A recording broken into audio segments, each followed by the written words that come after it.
This government meeting is brought to you by Eastworks and our local cable subscribers.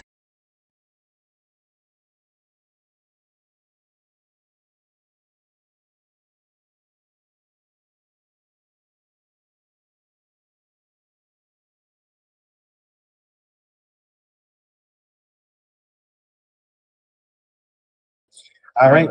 Thank you, everybody, for coming. This is the Public Safety Committee. The date is Thursday, March 20th, and the time is 6 p.m.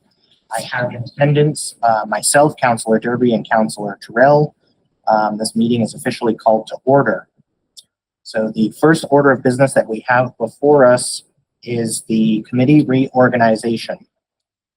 So just for the public's edification to understand, when somebody serves in the capacity as president of the city council, they cannot serve in any chair capacity.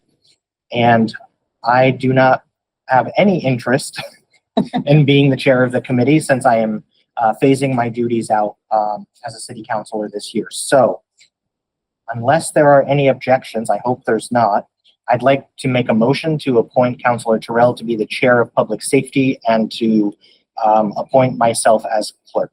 I would second that motion. All right. All those in favor? Aye. Aye.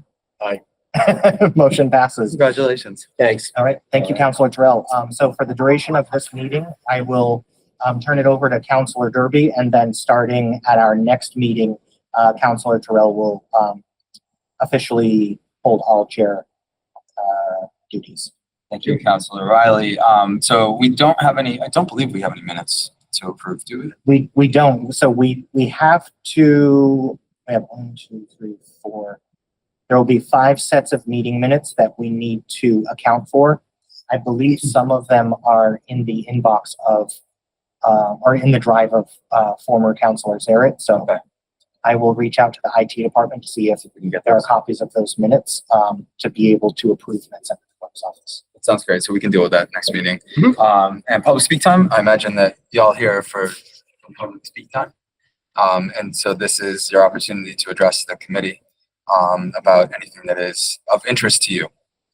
So do you want us to wait till it's the agenda item? Not necessarily. I think now is fine. If you have anything that you'd like to say now, I think that probably once the agenda item comes up, we'll probably just discuss it as the committee.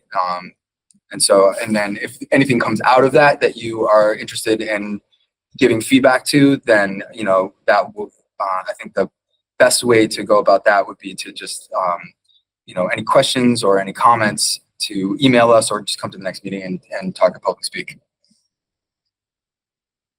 You guys want to go, and I can touch on whatever you're not. I'll go. It's a small group, so. State your name and address for the record. Bob Graham, 20 Taft Ave, Easthampton. We're going back quite a few years. I was recreation director here in town. And we had that building down when we started charging for picnic sites, pavilions. Never had to charge for entrance to the park. That building was down there for a reason, to take offset of the amount of traffic flow that was coming in off of Lowndes Ave to be considered of the neighborhood. There, we got 14 houses, I believe, from the high school parking lot exit over to the corner. There was never a 2-family house there. It was a happy shack. It was a variety little shack. It was our little variety shop shack there.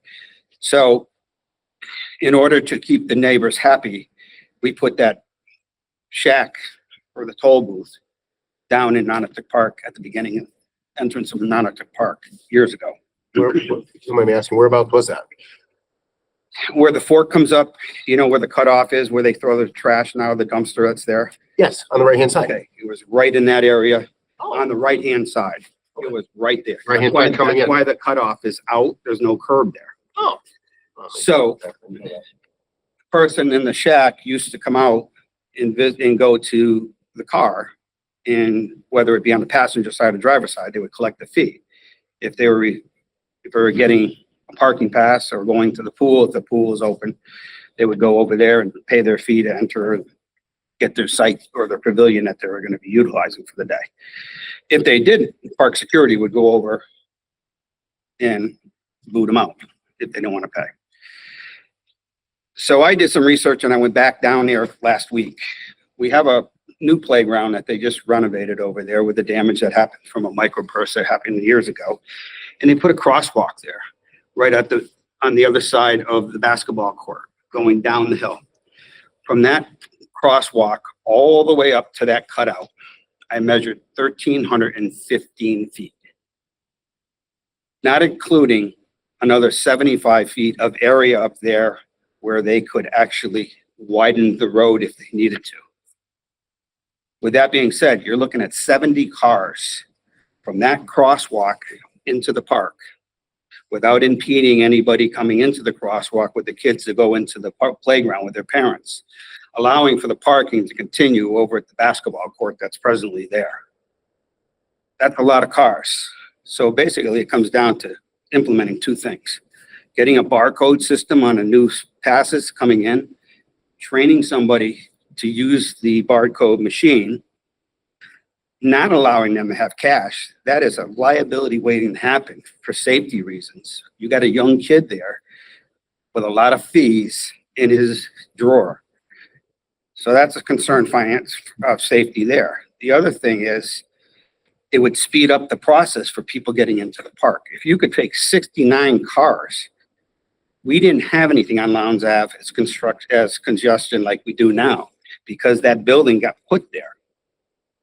If you took that there and had the flow coming out of the park, you would have 50% of the concentration exiting through Lowndes Ave onto Williston Ave, going toward the Holyoke section or this section over here. If you did 50% of that coming to the left, they'd be going out toward Park Street, Taft Ave, Hiskin Ave, Bryan Ave, out to Park Street. 50% a lot better than 100%, because either way you look at it, you're going to get 100% of concentration coming through two neighborhoods. So that's why I wanted to bring this to your attention, because there was a building there and there is electricity there. I went up there. John said there was no electricity. There's underground cables that go over to that Little League shack. And there's a pole right down there.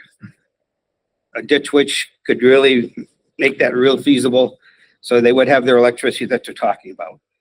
If they make us do a $35,000 feasibility study, $35,000 is a lot more than you're going to spend on what? Less than what you're going to spend on a new entrance to that park. It would look like Forest Park. So that got moved back when Eddie Piziak was there a long time ago. Because we had a charge for everybody coming in, but with all the technology today, the barcode system with the stickers, you could put it on the passenger side, you go up to the shack, you just hit the one, you know, and if people don't have it, you just open the window. I mean, they're gonna have to do something about that because code or something. yeah, they're gonna have to do something because a lot of people are always searching for money. And that's the problem with that congestion in that neighborhood. I'm surprised that neighborhood lasted as long as it did before they complained about it. Because I was complaining about it when I was having to wait in line and I had my pass. So that's what I have to say about that safety thing. Thank you. Thank you. Jeff Bagg, 49 Taft Ave. It's a little bit hard to know what you guys are going to talk about, so I want to stay to hear what you guys discussed as well. But I think based on the public hearing with City Council, you know, I think I'm kind of a process guy, and so I'm a little bit curious to hear how this committee wants to talk about, you know, what's in your jurisdiction. Because my understanding is just the reverse of flow of traffic. So just you know, I spoke at the public hearing, you know, that should be available, but I think what I would like to urge is that you not reverse the direction without some additional consideration of the impact on the neighborhood. And I think Councilor Derby made some remarks at the end, which, you know, related to traffic in general across the whole city, or not speed across the whole city is an issue. And I don't know exactly what's going on West Street, but, and I'm sensitive to that, but I think in this case, the city is poised to make a decision that will change the traffic flow and result in different traffic patterns. And we are asking that you take that really seriously and consider speed mitigation measures Now I understand like that might be different on West Street, but there's no proposed city change happening on West Street. So I just want to urge the city council, if you move forward with this, to just really know that your decision will change the traffic patterns and have a new impact. So I think that's what I wanted to say for now, and then just hear what you guys discussed a little bit later. Please hang around. Yeah. Okay. Yep. Absolutely. And in fact, I'm surprised that nobody's mentioned our new agenda item yet. I looked on the agenda and I just saw reverse. Which I didn't amend it. So I just printed this up. There was no. proposal to what? It didn't get added? No, it didn't get amended. I know we moved it last night, but it didn't get amended. Okay. Well, I can, before you guys go, I'll read that just so you know what the new agenda item is. Sure. Brian Oppold, 62 Taft Avenue. Grandfather built that house in 49. I've been living there since 09. So I have, it's at the corner where the stone building is, in case you're not familiar, but I see the ongoings of the park. I am a park and rec commissioner as well, full disclosure there. I've been a resident of Easthampton for my whole life, 48 years now. My job, I actually study traffic, parking, transportation, that kind of thing. So we talk about barcodes and things like that. We do gate access and control. And so I'm familiar with all those things, and I work on a daily basis trying to solve those issues. So hopefully I can provide some good insight. But I think here, I've been a little confused because I'm looking at what is the ultimate issue, right? And to me, I think the only issue is that the traffic backs up on Lowndes Ave. And that's a problem for people getting into the park. So what we've talked about, and I think what was at the last meeting as well, is bringing that booth into the park would really solve that.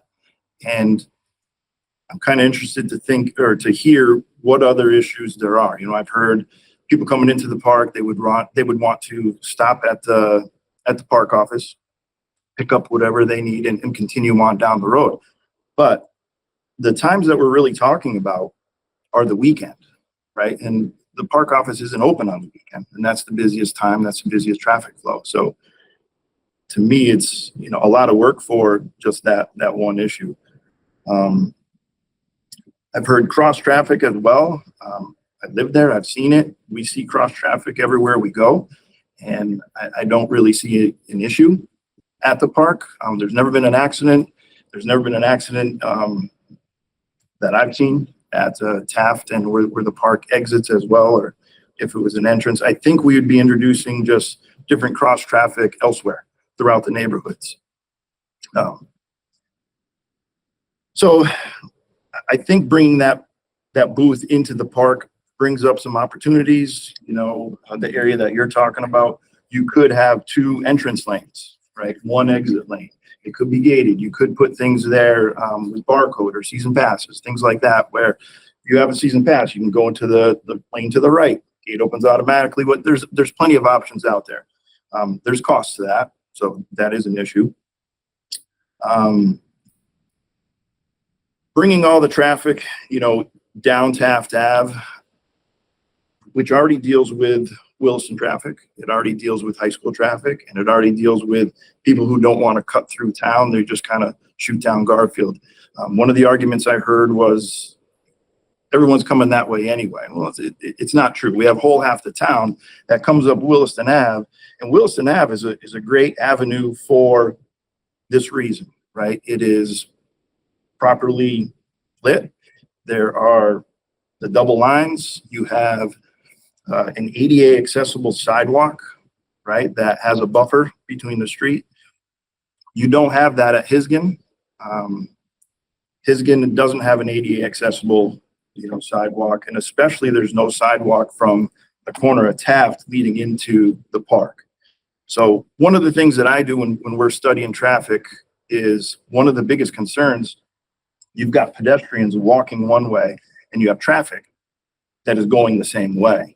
Right, so I see countless number of pedestrians with their animals, right? So you consider yourself, you're walking into the park, dog on a leash, you don't know there's a car behind you. It's a very narrow road. Dogs are going out onto the leash. it's dangerous. Now you have people parking, by the baseball field, by the tennis courts, and they're opening their doors, right? That's another consideration that we have to look at all the time. They're opening their doors into traffic. Just, it's a minor thing, but it's something to be considered as well. So,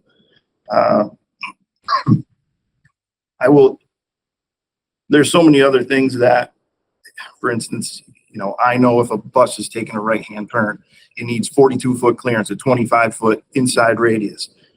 The road leading into that park right there at Taft Ave is only 24 feet.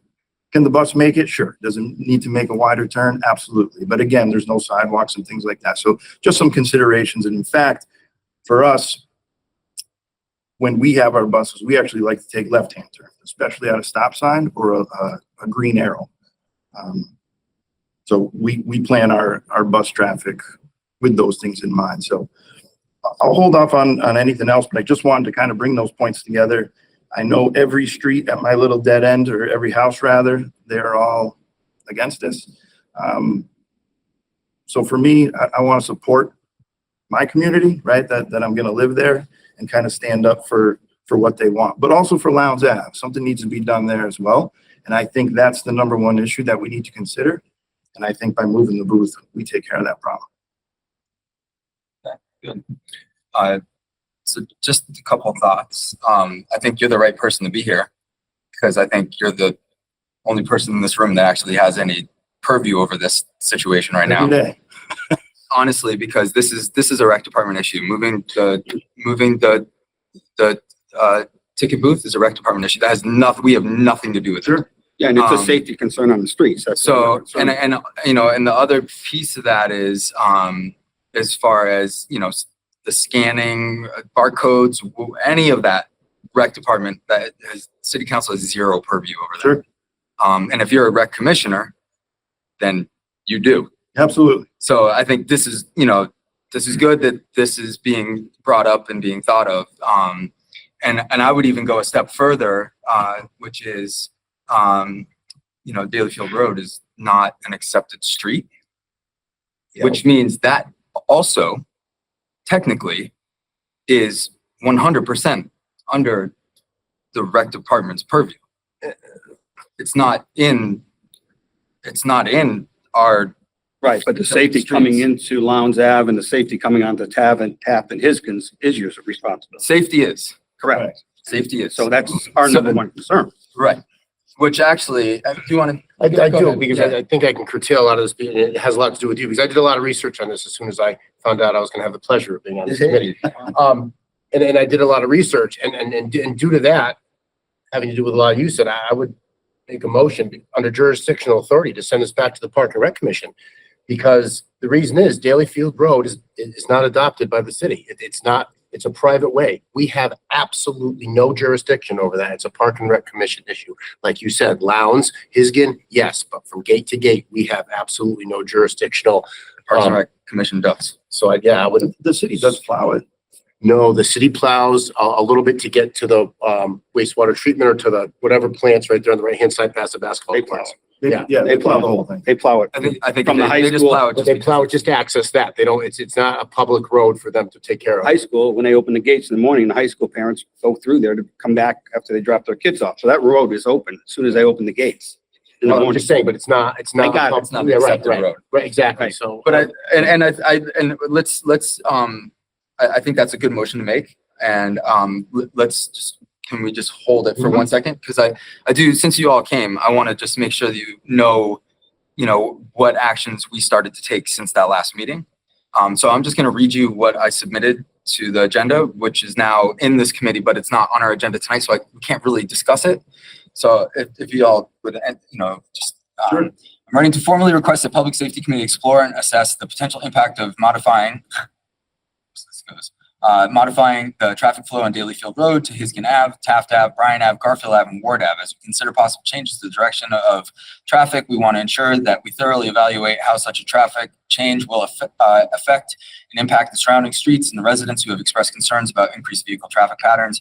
To address these concerns, I ask the committee review and consider implementing additional traffic safety measures, including but not limited to the addition of fog lines and other street markings to help narrow the flow of traffic and improve safety, increase signage to enhance driver awareness, the exploration of adding speed bumps to reduce excessive speeding, explore adding clearly marked pedestrian and walking lanes to improve safety for foot traffic, increase speed enforcement from the Easthampton Police Department to ensure compliance with traffic regulations. We appreciate the feedback and concerns raised by the neighborhood residents, and we want to take a proactive approach to addressing underlying traffic issues before implementing any changes to a traffic pattern on Dalyfield Road.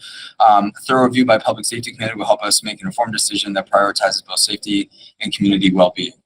Hey, Jay, are you going CPA? Yes. It's upstairs. Yeah, Yep. this room directly upstairs.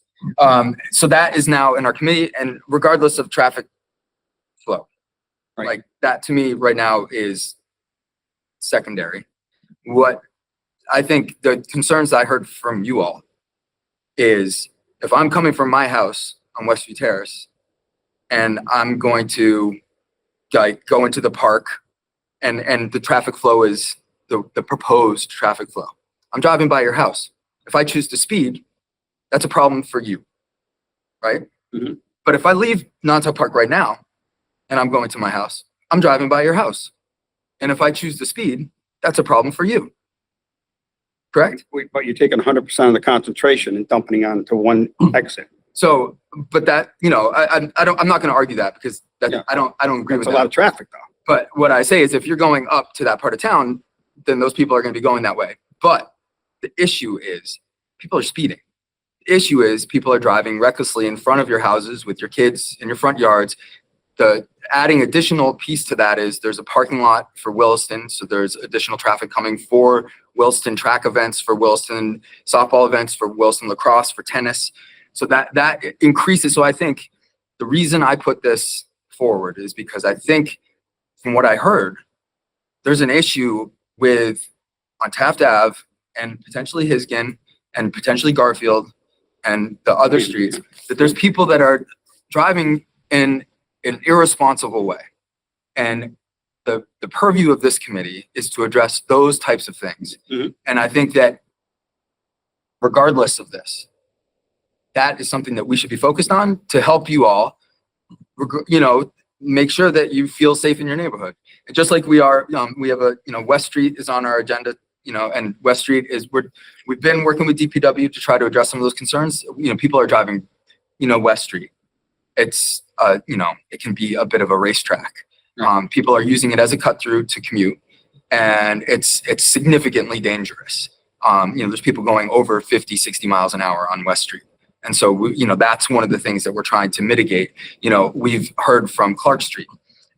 We've literally, it's like almost every neighborhood has come to us with these concerns, which is on our agenda. We have a standing agenda item, which is roadway infrastructure and pedestrian safety items.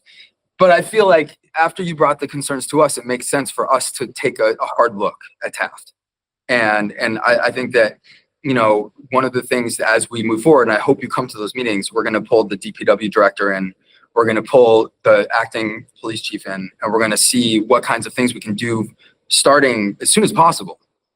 Painting fog lines is not a hard thing. And it's a pretty effective traffic calming measure because you narrow what you see as the road. Narrow the street. Right. So if Lowndes Ave, from Williston Ave to Lowndes Ave is considered a public throughway, It's just an accepted street. Lowndes Ave is an accepted street? It has residents on it, yes. Okay. There were no residences on Dalyfield Road. I'm sorry. Upstairs. Hey, directly upstairs. So Did you guys are anybody upstairs from in the park back room department behind ever council come to the chamber. city and say, this is what we want to do and we're going to impede traffic by putting a building there during the seasonal? Did anybody get permission to do that on a public road? Because they're blocking traffic. You couldn't get an ambulance in there if you wanted to with that type of congestion. You know what I mean? On a weekend, At on Lowndes Ave. Yeah. Assuming the building is that where it used to be. Where it is. Yeah. Yeah. If you look at the map right now, actually on the map, it shows it right there. Yeah. I mean, because and then it's amazing because I go down to a lot of their games with their grandkids, and when people are coming out and that building is no longer being operated, they take a right-hand turn to go that way around the building. Talk about impeding safety. And we have the opportunity to do that by moving the booths. Now you come up to a stop sign and you have a chance to go right for half the town. Yeah. right? Or go left, right? So that's minimizing any of the traffic that's And if you going put through the those signage neighborhoods. right there, you could have one of those blinking stoplights. But making the entrance where they're, according to this meeting here, coming off of Taft and everything, all these people that would normally come up Williston, right? They're gonna go up Garfield, go through the high school, take that left onto Hisgen. And I don't know if you guys seen that road, right? But I do every day. The residents are allowed to park on both sides of that. So you have parking on both sides, and to maneuver that, it's only 24 feet. Like 24 feet is like the absolute minimum that you have for two-way traffic. That's what we put in parking lots, right? For two-way traffic. Now you put a vehicle there, and all that traffic coming into the park that would normally be coming up Wilson is going to be forced into that. Have you come down Salem during the summertime? Oh, yeah. And So seen the this is like, soccer? this is basically my neighborhood. Yeah. Yeah, have you seen the soccer games during the summertime when Williston's not in session? Oh, yeah. And then Well, when and then you Williston- add that with the adult softball over there, you know, it's like Oh. Taft gets crazy. Oh, it's, And that's, yeah. so And again, that's why I think it's going to be it's a really real important for safety us concern. to take a hard look at this. It's because, you know, honestly, I don't think that this falls under our purview. It doesn't. So, you know, what does fall under our purview is helping you guys mitigate Safety the traffic part, in your neighborhood. Right. And I think that's going to be the more important discussion as we move But forward. wouldn't you have the final say as far as jurisdiction when the park department makes a decision on what they want to do as far as exiting the facility and taking care of public safety from that jurisdiction on? In order, if the park commission was to come to us and want the city to adopt that as a public road, there would have to be a lot of work done to that road to bring it up to code for it to be a public road. The engineer would have to. There would be, that is And a lot of money. a lot. But let's say the Right. commission says, okay, we want to reverse traffic, right? Now what? I mean, that So decision have- lies with them. Yeah, we have, But I mean- let's say if we did that tomorrow, right? That impacts the city. There need to be signage, you know, that can't You gotta just take trees happen. down to have left-hand turns. can I ask you a right-hand question? turns. Have you reiterated what you said to us tonight to your fellow commissioners at prior meetings? Yeah, so the last meeting we had, we discussed that, yeah, and I brought up some concerns there, and I'll continue to do so. How, if you don't mind me asking, how was that received? Did people agree with you? I mean, they seem very logical. I mean, even to me, who doesn't have the background you have in traffic, very logical as far as turning and traffic and all that stuff.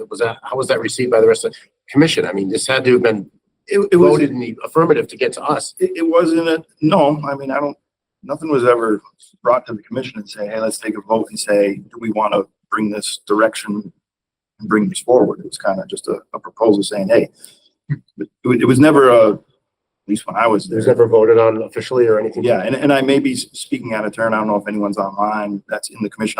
I did miss one meeting, Well, I don't but I read know. through the minutes. They talked about it a little bit. But nothing was ever official saying, Would it have been John that would have kicked this we're going to make this So direction. if this gets kicked back to the rec department, Is then it the rec department would have to have a public hearing. Desiree, do you, I see your hand up. Do you want to go ahead and chime in on this one? Sorry, I didn't see you right away. I guess I'm still trying to understand, obviously, all of the government as well, but I thought we had pushed it forward for doing that whole, I mean, that's kind of why John brought the proposal originally to the public safety, and we had those meetings on it, and then we brought it to city Okay. council. I thought it And- was kind of, And I'm not. I mean, I'm we mad haven't obviously that discussed it in depth for it to because, get to us. yeah, Would just be my initial thought. So, yeah, I mean, I think that's something that we would, it's kind of a moot point now It is. with the fact that, you know, this road is not an accepted road. So, Yeah, we're talking, to be honest with you, we're talking about something that we have no business making a decision on. Right. Plain and simple. I think that's what changes everything, is we a Park weren't and aware Rec of that. issue because it is a private road. Yeah. A Park and Rec which commission is, issue. it's under the control of Parks and Rec. Correct. but it would have a tremendous impact on the other city streets. Go ahead, Jeff.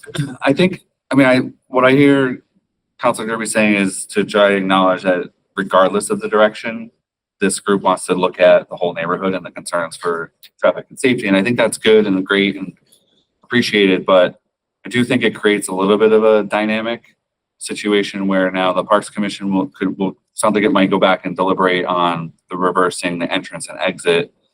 And, you know, we as residents would want to pay attention to what you're discussing in terms of measures that might help mitigate certain things. But now we also have to go to the Park and Rec Commission, and sort of, I would urge them to wait. You know, we would be urging them to wait on a decision to reverse traffic until your explorations can happen, because now they're two separate discussions. And so I think what Brian seems to be saying is we just want to make sure that the Park and Rec Commission knows what you guys are looking at doing, and maybe delays their decision on the change in direction until there can be some, I don't know if there'd be a map or some discussion with DPW, police department about what is feasible and a timeline for like putting some lines down the road and speed limit signs and stuff like that. But so I think I appreciate it. I think it's good because it helps the neighborhood regardless, but it does kind of punch it back to the Park and Rec Commission they still have the potential authority to just do it. And then there will be no mitigation measures in place, which would be a concern of ours, I think, but it's getting closer to kind of coming up with some solutions. If the Park and Rec Commission makes a decision, they can impact it like that. And then if the signage doesn't get put up, we're going to be faced with all this problem potentially. Well, So I think they put the cart before the horse, in other words. Well, I think, hold on. I think that,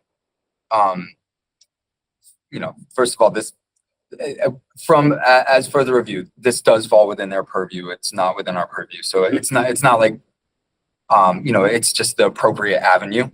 And as an appointed board, the Parks and Rec Commission represents the citizens of the city in that capacity. And, you know, their role is to make these decisions for parks property. And it would be, I would say, a negligent decision to implement anything without proper signage, without proper notification, and so, you know, I think that piece would lie within the confines of the Parks and Rec Commission.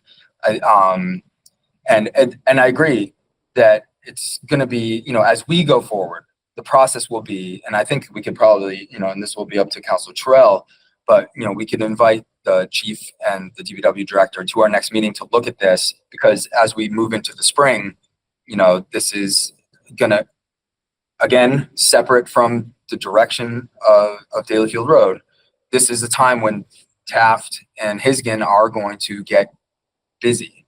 And so, you know, this is, I think, something that we would want to take a hard look at soon and see what can be done. Now, obviously, there's financial constraints. You know, thankfully, fog lines are pretty cheap.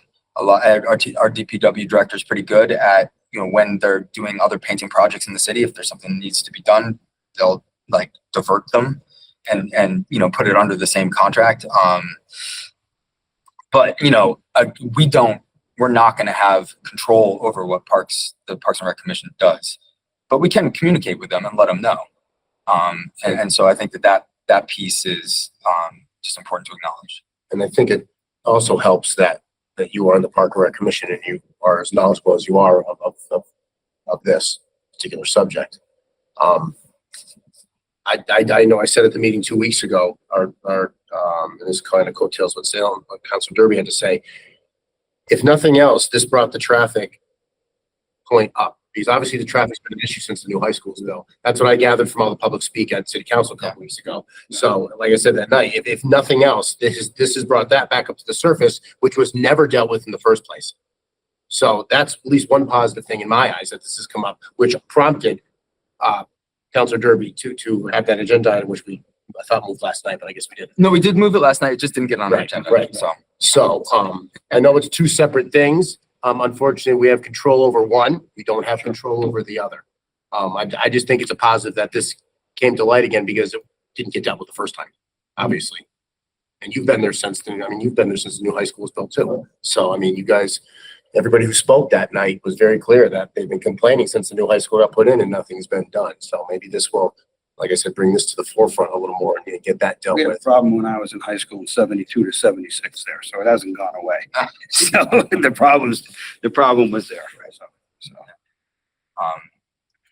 I think that it makes sense for us to make that motion to, so at the next meeting, we'll send, just since it's not within our purview, we'll send it back to Parks and Rec. And I think that the suggestions that you all made are really coherent and are, I think, probably worth bringing to the Parks and Rec Commission because they're the ones that can act on that.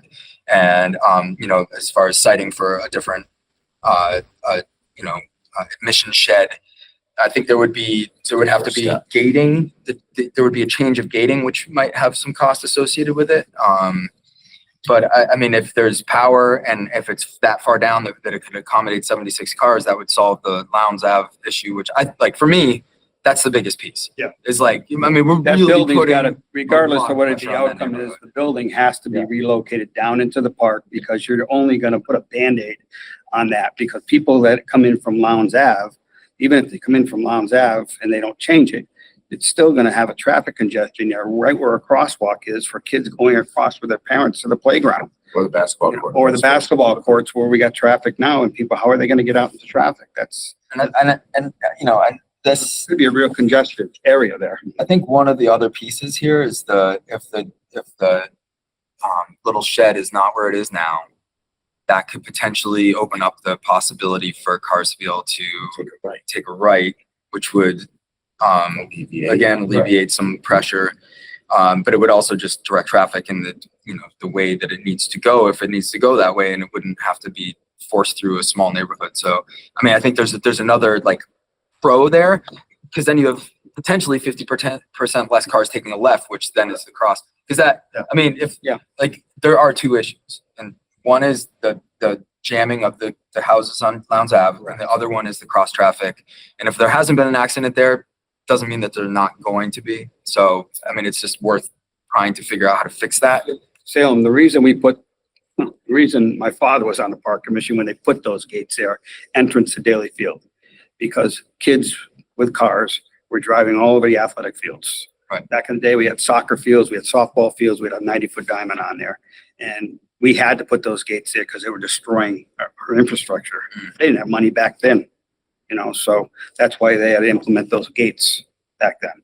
So if you took those gates away, you're still asking for trouble because I don't believe those, and I could be wrong here, but because that is a private way and Lowndes is not a private way and Hiskin is not a private way, I do not believe those two gates can be taken down. The gate, no, because that's the entrance to the park. correct. Yeah. The gate at the top of that road can close off the bottom of the park, but I don't think that can be. I was out at 6 o'clock the other morning with my cup of coffee in my hot tub, watching the people come and park in front of the gate, in front of the houses on Lowndes Ave, walking their dogs.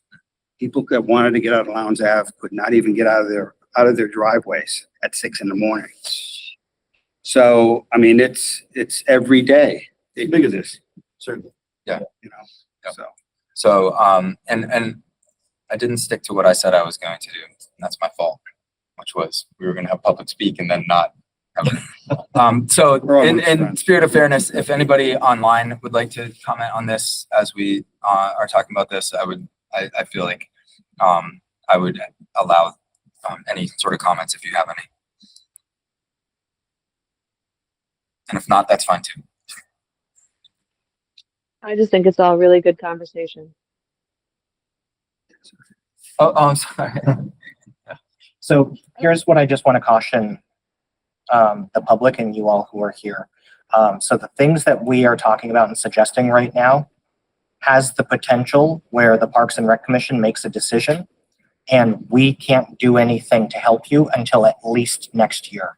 And that's if there's actual money to do it. So I get that we're talking about increasing signage, fog lines, or anything to deal with the speed that happens in this community. But if Parks and Rec decides, like say in the next month or so, that they want to reverse the flow of traffic, then literally nothing happens. You have to deal with this problem until we eventually find the money for it. And I haven't seen the budget. I don't know what it looks like yet, but I have the understanding that there is going to be things that we're going to have to cut for this upcoming year. So if it happens, it happens. And, I would just say, if this is the plan that everybody wants to go forward with, I'm happy to do it. I'm happy to look at all of these,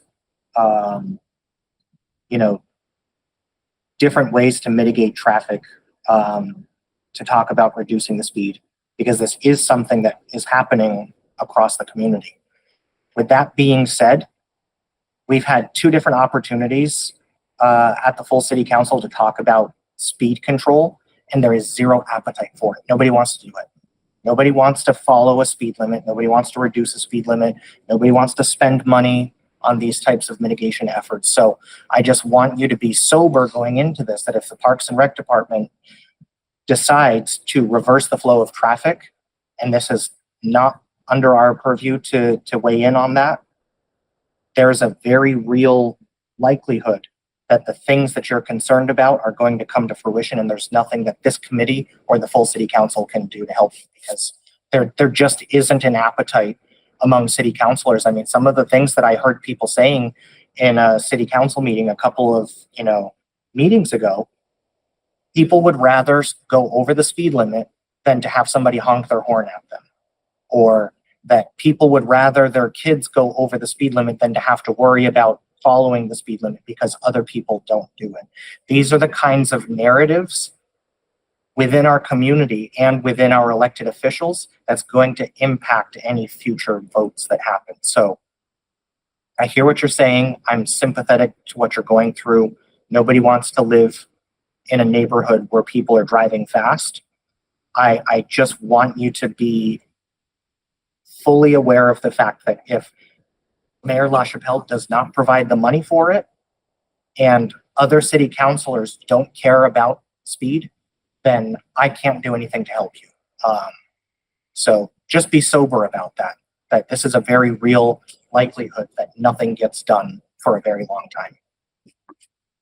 Well, then with that being said, if there's no money to do any feasibility studies or any safety studies, then the most logical thing to do by the park department is to move the building down into the park, which is the least amount of money, and it's going to cause the least amount of problems with the city financially. And I would say, And even if you should we have go parks, to the we have meeting. park police or park security, even if they don't get it implemented with the stickers this year with the barcode, when the gates are controlling money, have the park police be in there next to the guy and have a line made up. So if they see that pass or the sticker, they can wave them through, and the people that have to pay are addressed accordingly. Yeah. There's ways to work around this situation without spending $1 million. And I would say again, And I that is the- know. You just have to advocate with the Parks This, and Rec. yeah. yeah, I think this discussion, and I don't know if it was or wasn't, this exact discussion should have been had at a. We didn't know anything about and it. should Well, no, should park, be no, at the park, I'm pointing at you because I mean Park Recreation. Yeah, absolutely. This discussion should have been discussed, this should have been had at Park and Rec, and it should never even got to us. So all of this, talking about traffic, talking about safety, all of this should have been discussed, and I don't know if it was. I don't know how this came to fruition at a meeting, to be honest with you, and I don't mean to be ignorant, I don't know how it got from you to us. As far as the Park and Rec Commission to the Public Safety Committee. So I see Carolyn, you have your hand up. Go ahead. You can unmute yourself. Hi, Carolyn Anderson. I'm a commissioner. And this was discussed, and that's part of the reason that we, I can't hear you yet. Are you talking? yes. Oh, Can you- I'm sorry, you're muted. Let me unmute you. There we go. Okay. There Thanks. we go. It was when I turned the TV on, it muted you. Sorry. Yeah, no worries. This is Carolyn Anderson. I'm one of the Parks Commissioners. And so this has been discussed at great lengths at the commission meetings, which is why we did bring it to safety for all of these reasons. And right now on Lowndes, there is no ability to have 2 lanes so that you can have a security officer wave somebody through. We've talked about that, and that's sort of one of the reasons, as well as all the other reasons that have been discussed, I believe, as far as cross traffic and some concerns about safety in that regard. That was how we came to this suggestion. So I just didn't want you to think that this was sort of an out of the blue thing. This was discussed at several meetings.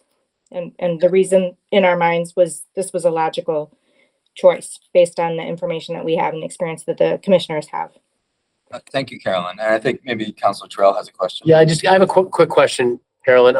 Was it ever discussed to possibly, as was presented already, to do this in phases, perhaps move the booth down into the park first, see how that goes, and then progress from there? I don't believe that that was ever an ideal solution because the cross traffic of turning, you'd have people then having to cross traffic to get into the park and out of the park.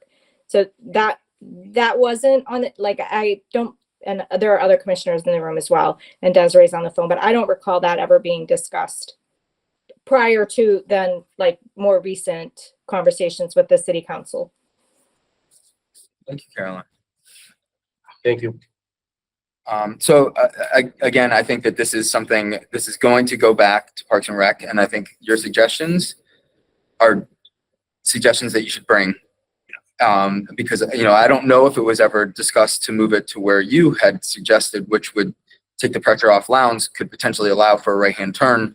Both Like, ways. so, Signage would be huge. and so I think that is worth them being able to discuss, Right. and to at least think about, and then, their process is their process. In the meantime, I want to make sure that, like I said, it's up to Councilor Terrell, but I imagine that we'll be, as spring is approaching here and as the park is going to be opening and it's going to be getting busy, like for me, the priority here is looking at the impact of traffic on Taft and Hisgen, Bryan and Garfield.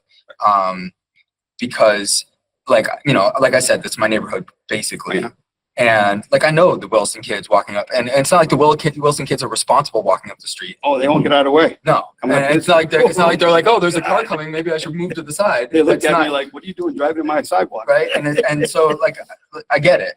And, and people use my street as a cut through too, so, but I would say, one of the things we're going to discuss tonight is we're going to discuss, do you know the speed limit on Taft right now? So, I'm assuming it's this is 35. why, It has to follow this is suit. why a citywide speed limit is so important. And it blows my mind that it didn't pass the other night, but I wasn't there, so I didn't have a chance to advocate for it.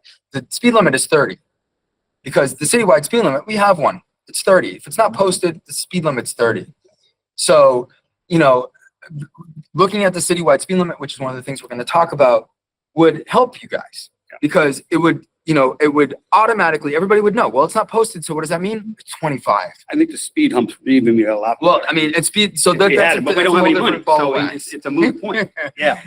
So And- the other thing I just want to point out too, where they're proposing to put, Brian, because where they're proposing to put the shack down the hill a little ways, you've got a wetland there. You're within conservation 200-foot buffers from a wetland. If they put a shovel in that ground, you're in trouble.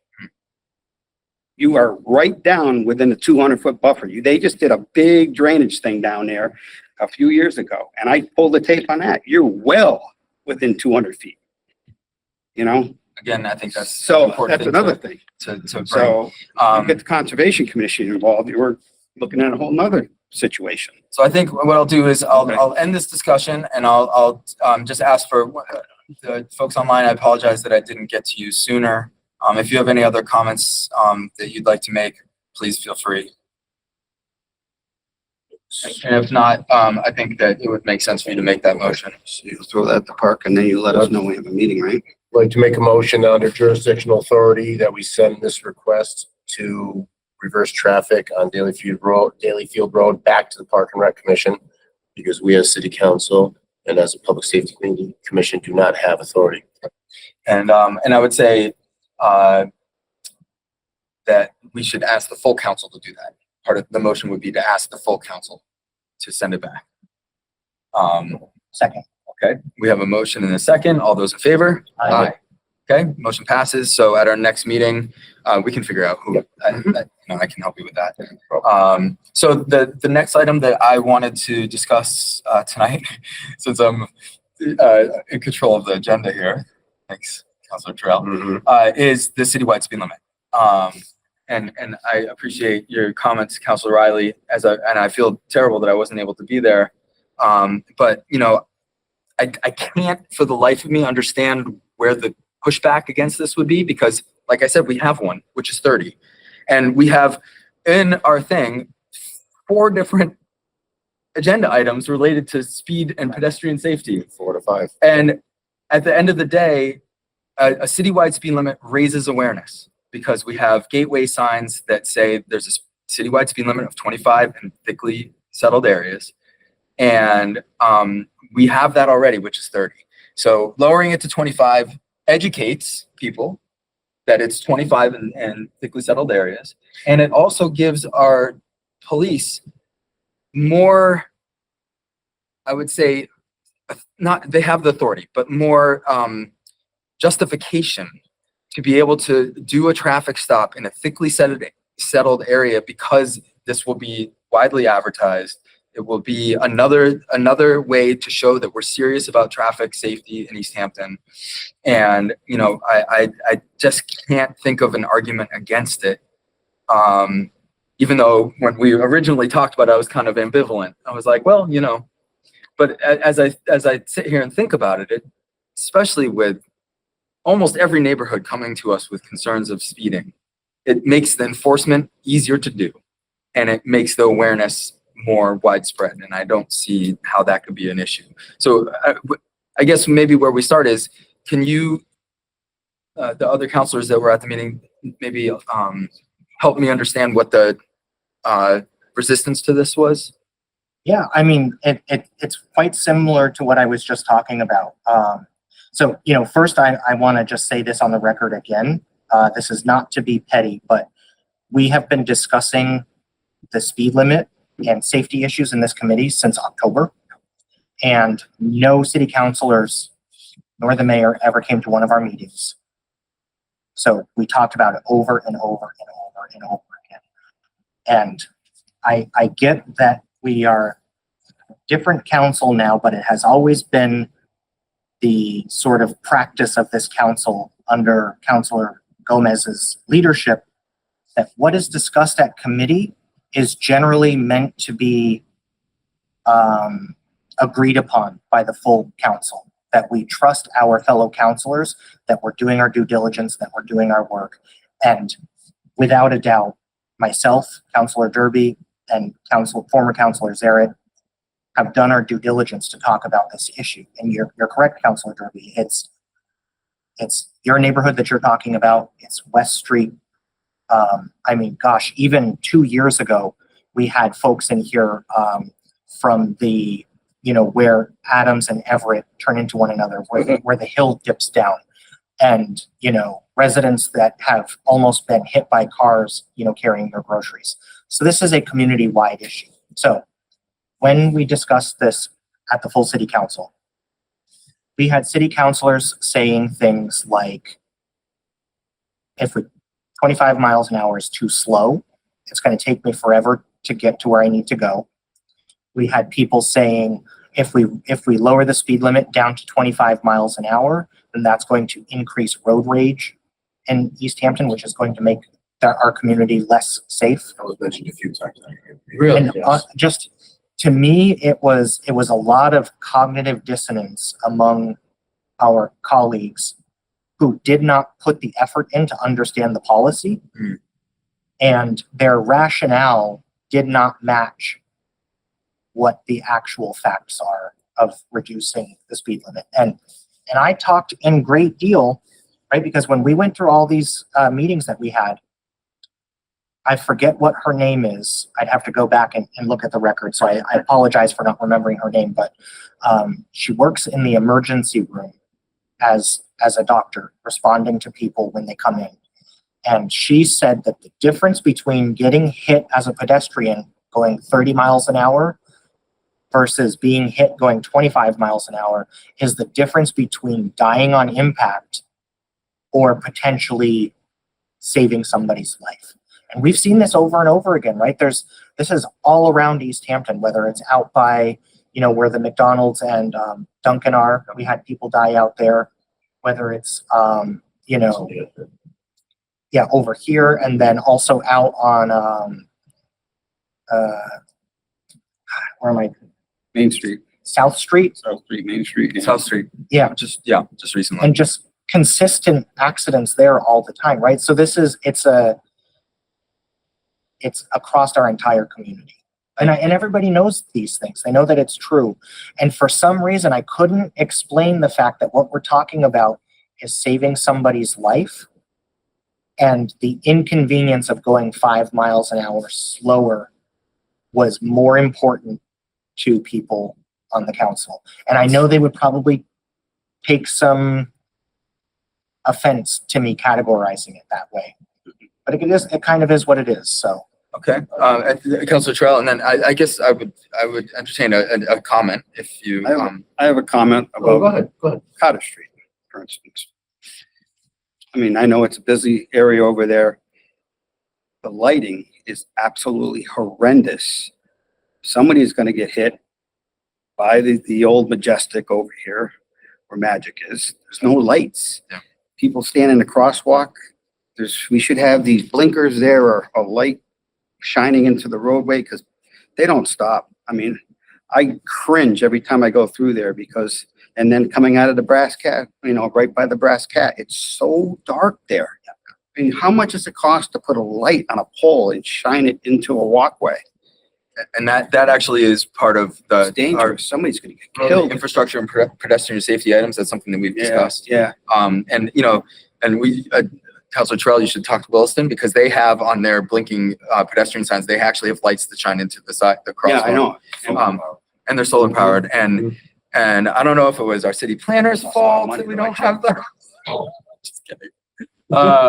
But no, I mean, it's like, it's every intersection that is an issue. And we did have a specific item for the crosswalk right by Nini's and that intersection with Clark and Cherry. And because that is probably one of the most pedestrian dangerous intersections in the city.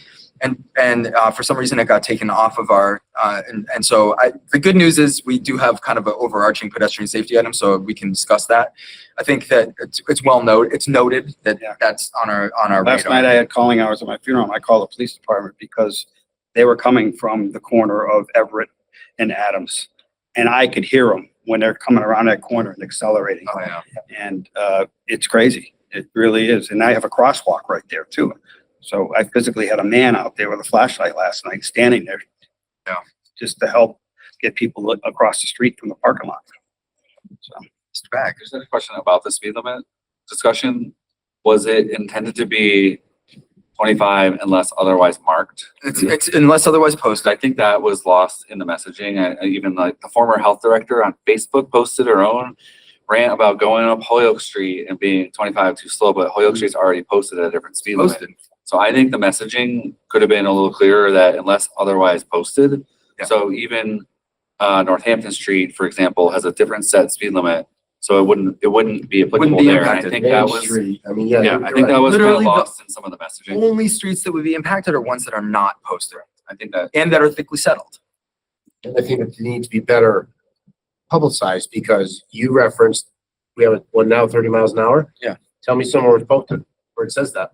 No, yeah, we don't see it. And nowhere in the city have I ever seen anything that says citywide speed limit 30 miles an hour. It's because it Never. doesn't exist. I mean, it does exist, but it doesn't exist as a. So, and because it doesn't exist physically, it doesn't exist to the residents. Yeah, and then when you So- get pulled over, you say, the police officer comes up, do you know how fast you were going? No. What's the speed limit? I didn't see anything Right. posted. It wasn't posted. Right, yeah, so I think, I mean, As soon as you enter. you know, Hoyle. this Yeah. thing with Daly Field has brought up, like I said, the issue of traffic in your neighborhood as well as, you know, other traffic issues. So I think it's good that it brought these back to the front, but we need to do something about As it. far as the citywide speed limit, you know, I mean, I think that maybe we just need to, and again, I'll take responsibility for this since I wasn't at the meeting. And I probably shouldn't have let that go forward without me being there to like, just because me and you were the only ones in those meetings. Right. And that shouldn't all be on you.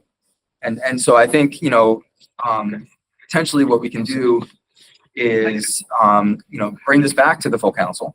See you guys. Thank you. All right. Bring this back to the full council with a coherent message from our committee that is clear, bulleted, and, you know, helps people understand the simplicity of this. And the simplicity is beautiful, which is Being overthought. it's being overthought. If it's not posted, it's already 30 miles an hour. And what is the harm in lowering that and having gateway signs to help people understand that we take speeding seriously here? I mean, that's the least we can do. And I think in our discussions, that was one of the things I said, but this is, you know, people can choose to speed. And in fact, most people drive 10 miles over the speed limit because they know they can kind of get away with that. So that means that's 40 miles an hour down Taft Ave. That's too fast. 40 is too fast. 35 is probably too fast, but it's better than 40. Right? And you can have an officer sitting there and you know, doing traffic enforcement, and you can't play dumb if everybody knows the citywide speed limit is 25. You know, because you see those gateway signs every time. And I believe the one thing I'd like to do before, you know, we have a public hearing on this, so maybe we can push that out a meeting or two, is I'd like to find out from Greg.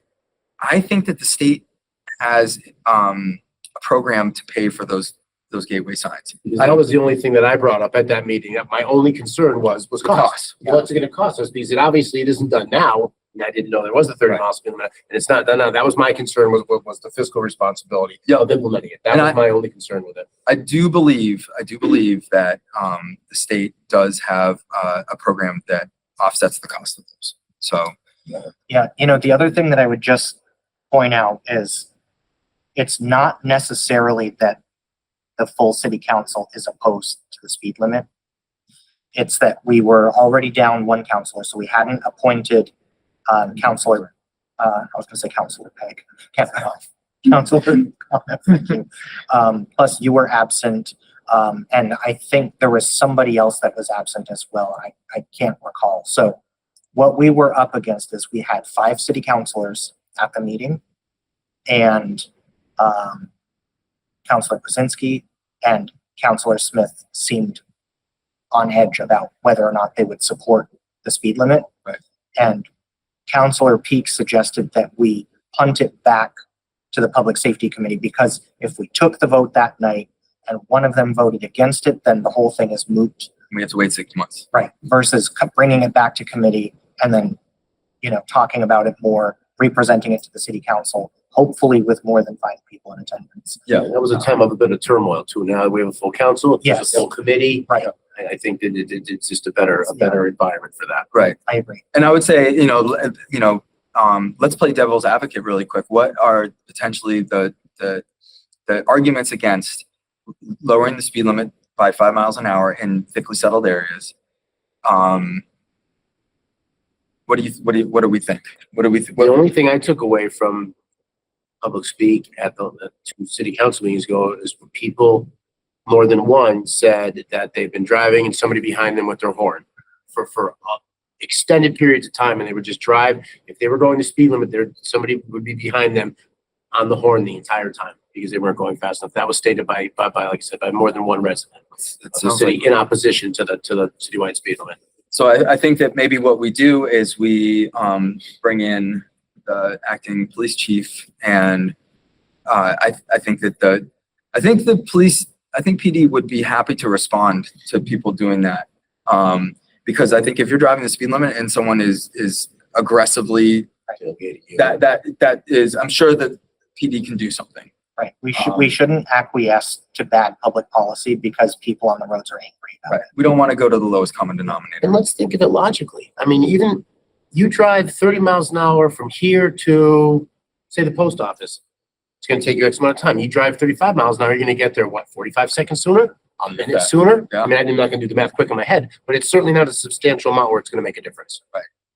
And if someone's willing to lay on their horn like that for a significant, I mean, sometimes you just get stuck behind someone going, and honestly, like, how about our new drivers or our elderly drivers? Like we need, I think, that we should, as the Public Safety Committee, we should definitely, communicate with PD to say, we want to aggressively enforce hostile drivers that are, that should be something that should be a priority. Because, I think of my daughter driving down, driving when she first got her license, she wasn't speeding, and I don't want some person behind her laying on the horn. It's nervous. Yeah. It's, or my elderly parents, it's like, and, so I think that's a valid thing, but I don't think it's a valid reason not to, I agree. pass a smart policy. Like I said, I think the two things will, that before we set the public hearing for this and send it back, so we can probably have one more, but I don't think we need to discuss it necessarily unless you feel No, that we need to. I'm on board. Like I said, my one concern at the meeting was financial. So let's And- talk to Greg and see if we can get an answer on that, or hey, maybe he has it in his budget already. And then we can talk to the police chief, but having answers to those two questions, I think are going to be important. And the way, and I can, or we all can take the lead on trying to present it in a very clear, concise, pragmatic way. Because I mean, when I was thinking about this, I told JP, I was like, yeah, it's a pretty simple issue, but I don't think there's going to be any pushback. I got to be careful. Every time I say that, it's like I'm pushed against the wall. I heard that same comment made about the traffic at Lilyfield Road. I was like, I don't know, like you're gonna be seeing their trunk or their hood. I don't know. Like, I think that's probably going to be the way to go. And maybe at our next meeting we can start taking a look at. I think we need to revisit West Street because that's an important one. And it was a ER trauma nurse who sat right there. Yes. And was really advocating for calming measures on West Street. Yep. I'd really like to check back in on that and make sure that, again, because that is a pretty common cut through, especially coming from Southampton. And it does have that sharp turn and the lack of crosswalks and all this stuff. So I would really like to check back in on that. And not to cut you off, and there has been, because I live over there, and there has been an increased police presence over the last month or two. Right. And that's Very much important. so. Yeah. That's In the important. mornings, I see them because they sit just above that corner going down to Northampton Street. So they responded in a very positive way when those concerns came up. So Yep. So I don't see them reacting any differently if we present them with another situation similar. exactly. I mean, if my historical experience with the PD is they are willing to do enforcement in areas that are it's in need. And I would say, especially as spring comes, Taft and Hisgen is going to be one of those areas. So I think that can be our plan of attack when you take over the helm. And we are at 7:00. So if you all feel comfortable, I think that we had some productive discussions tonight. I would just say for the next one, we'll probably move the citywide speed limit back to the full council, and we'll set a public hearing for that. And I think that'll help, like you said, with three of us there presenting a unified front, not just a two-person committee, one person can't be there, and then Then it's one you person. have Brad trying to man the ship by himself. Yeah. Yeah. I just make a clarification, Yeah. just for the commission itself. I just went back, read through our meetings all the way, back into last year. We did discuss it, and really the discussion, was around Lowndes Ave and how do we get there. All that has been discussed. But where it came to the city council was, we said, let's write a letter to the city council, right? Submit that to them and open it up for a public hearing, public speak. When I went to that meeting, I was fully anticipating hearing what the public had to say, my neighbors, right? And then making educated decisions on that. I was actually surprised to hear when the council was saying, we're ready to make a motion on this, where I was like, hold on a second. We didn't really hear from the public. So that's where the back end came from there.